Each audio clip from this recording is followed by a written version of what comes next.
사람을 택하여 우리 주 예수 그리스도의 이름을 위하여 생명을 아끼지 아니하는 자인 우리가 사랑하는 바나바와 바울과 함께 너희에게 보내기를 만장일치로 결정하였노라.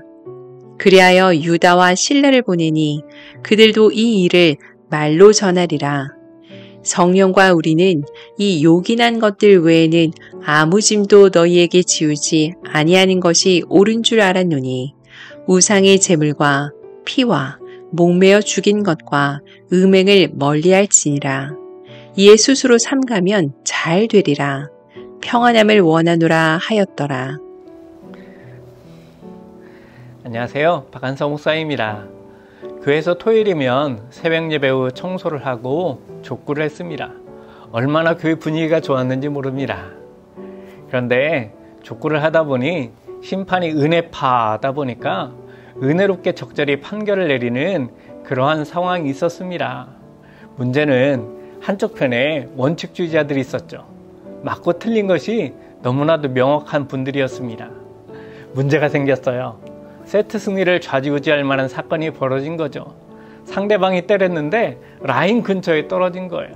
심판은 역시나 은혜롭게 넘어가려고 하자 원칙주의자들이 받아들일 수 없다며 반기를 든 거예요. 단합을 위한 족구대회가 홍해처럼 양쪽으로 완전히 갈라져서 난감했던 상황이 있었습니다. 아주 작은 일이지만 크고 작음을 떠나 우리는 여기에서 중요한 것과 마주합니다.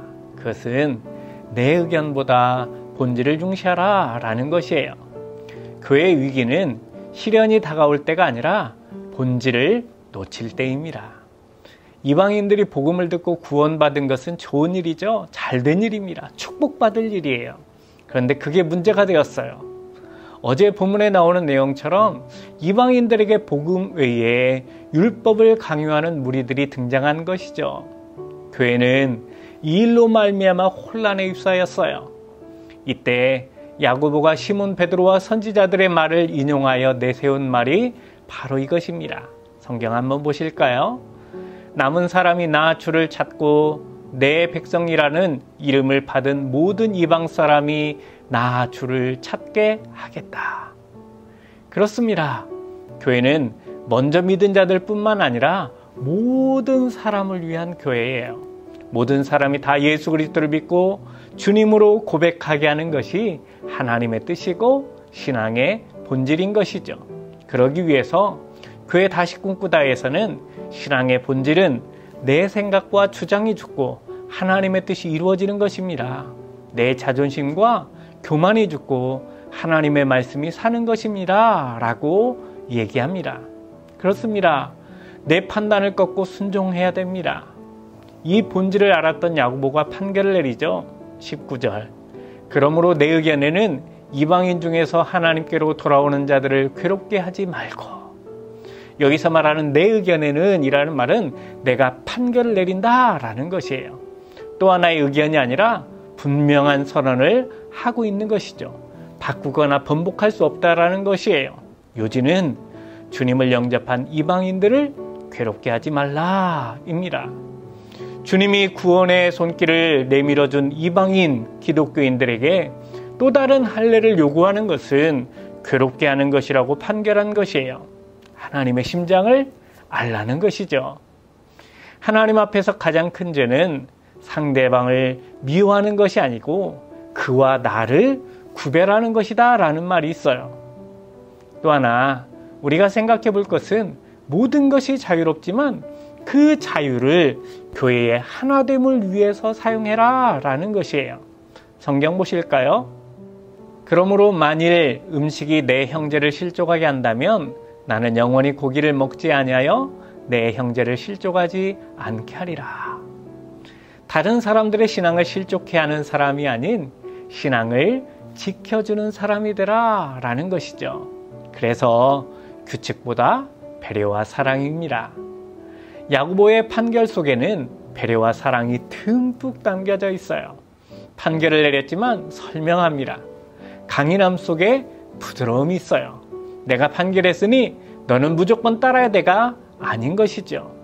성경 보실까요? 여러분은 우상의 제물과 피와 목매어 죽인 것과 음란을 멀리 하십시오. 이런 몇 가지만 지키면 되겠습니다.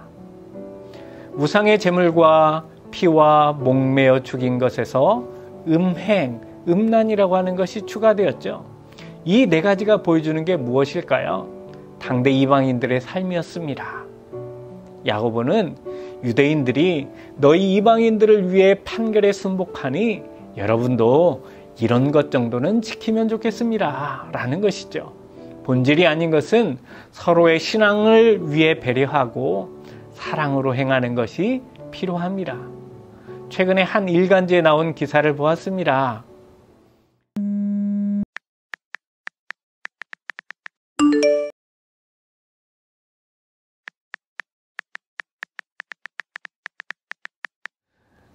분명 수리하자마자 또 범퍼가 긁힌 겁니다.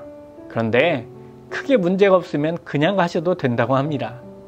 그러면서 단 댓글이 이거였죠. 제 생각에 나중에 집사님 차 어느 부분이 혹시 살짝 긁으면 상황에 따라 다르겠지만 조금 봐주시면 어떨까 합니다. 바퀴나 범퍼가 떨어지거나 고장난 것이 아니니 괜찮다며 오히려 안심시키는 모습. 집사님, 이라는 단어가 참 정겹게 다가오는 글이었습니다. 복음은 전파되어야 하며 잃어버린 것은 찾아야 하며 성도들은 연합해야 하며 가난한 자들은 섬김을 받아야 하며 외로운 자들은 공동체 안에서 위로받아야 하며 그 모든 것에 대한 영광은 온전히 하나님께 바쳐야만 합니다. 오늘 하루도 신앙의 본질을 붙잡고 배려와 사랑으로 누군가의 신앙을 지켜주며 교회를 세워나가는 복된 하나님의 사람 되기를 축복합니다. 기도하겠습니다. 하나님 감사합니다. 오늘 우리로 참된 신앙의 본질을 아침부터 점검할 수 있는 은혜 주셔서 감사드립니다.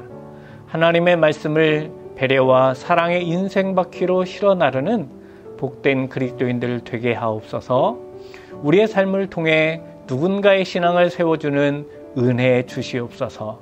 예수 그리스도의 이름으로 기도드립니다. 아멘.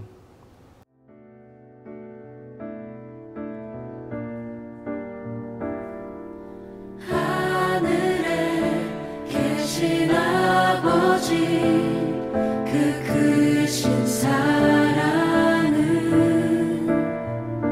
가득 차고도 넘쳐 이곳에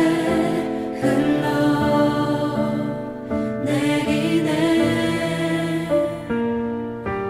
우리는 그 사랑을 받아 조심스레 이어가네. 당신의 나라에